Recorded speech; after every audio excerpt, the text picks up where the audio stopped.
जय श्री राधा रानी सरकार की, जय श्री कृष्ण भगवान की, जय श्रीमद् भागवत महापुराण की। मंदिर श्री बंसी वाले महात्मा यूट्यूब चैनल की ओर से हम आप सभी भक्तों का हार्दिक अभिनंदन करते हैं। आज हम आपको सुनाने जा रहे हैं श्रीमद् भागवत महापुराण के 10वें स्कंध के 48वें अध्याय की परम पावन कथा। इस अध्याय का नाम है उद्धव गोपी संवाद। बोल श्री राधा कृष्ण भगवान की जय। बोल श्रीमद् भागवत महापुराण की जय।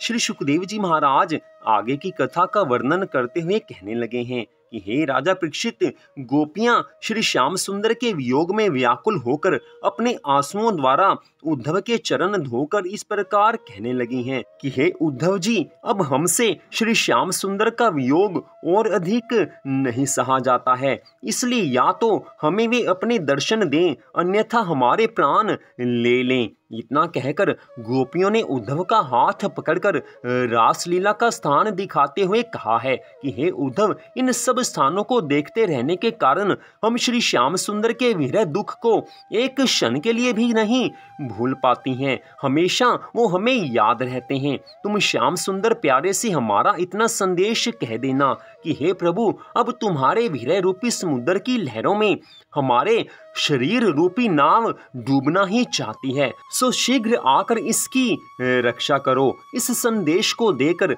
जब गोपियां मूर्छित सी हो गई, तब उद्धव ने उन्हें दंडवत प्रणाम करते हुए कहा है, हे गोपियों, मनुष्य शरीर का वास्तविक फल तुम्ही ने प्राप्त किया है, जो हर समय उन आदि पुरुष भगवान के चरणों में अपना मन लगाए रहती हो। तुम्हारा पद अथवा ज्ञान देवताओं से भी अधिक ऊंचा है। हे ब्रजबालाओ, यदि श्रीहरि मुझे भी गोपी का जन्म देते तो अधिक श्रेष्ठ रहता।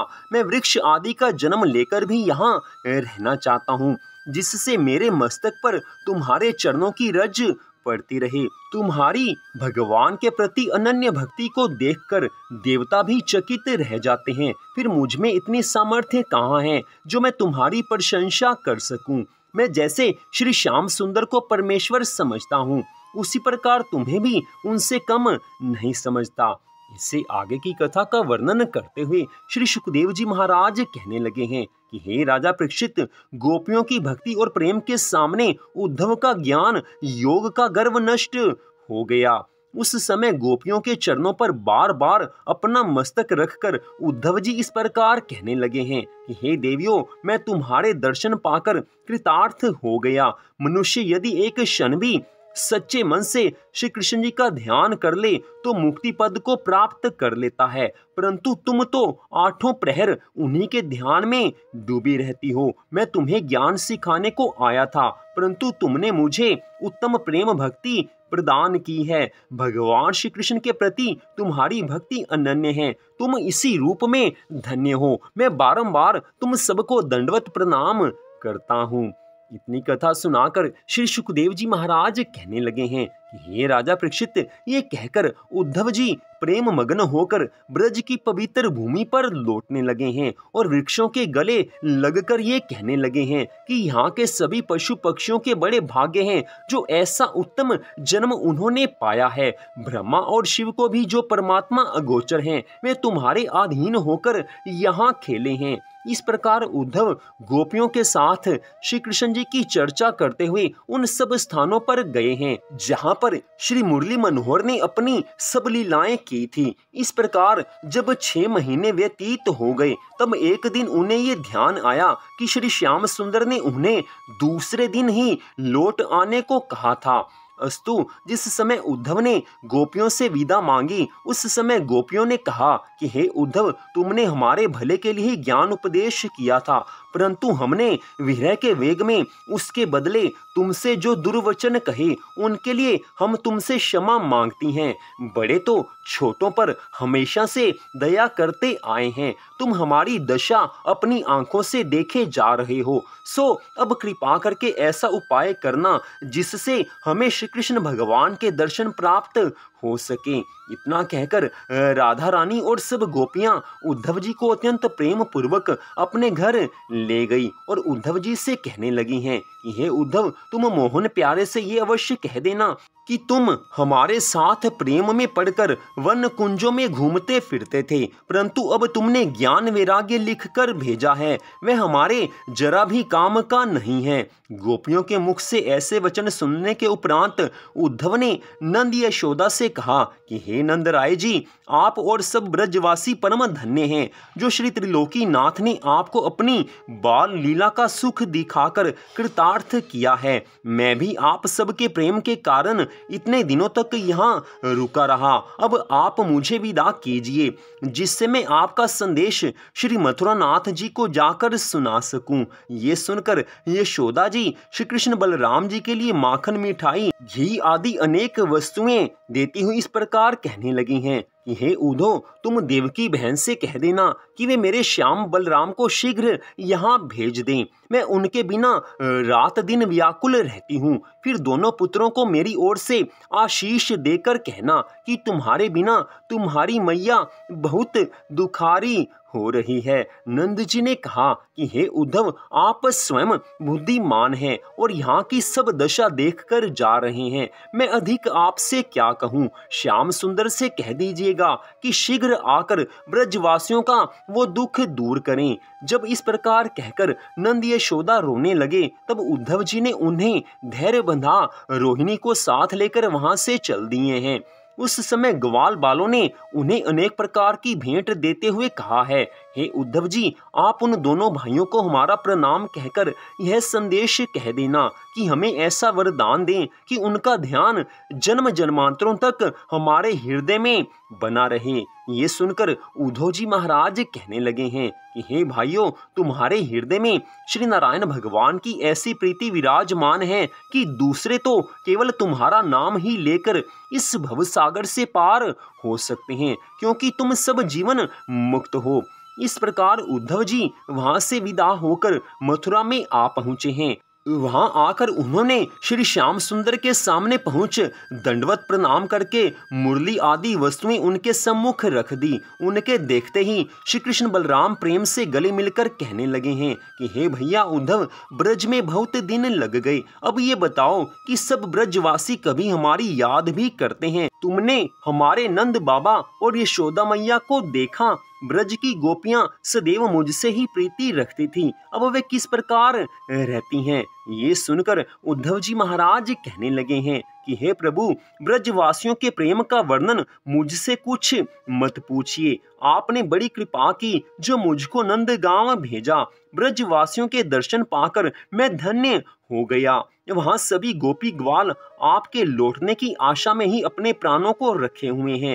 हे दीन बंधु, संध्या के समय जब मैं नंद गांव में पहुंचा तो सब लोग मेरे रथ को देख आपको आया हुआ जानकर मेरे पास दौड़े चले आए, परंतु जब उन्हें मैं दिखाई दिया तब वे आंखों में आंसू भरकर मौन खड़े रह गए।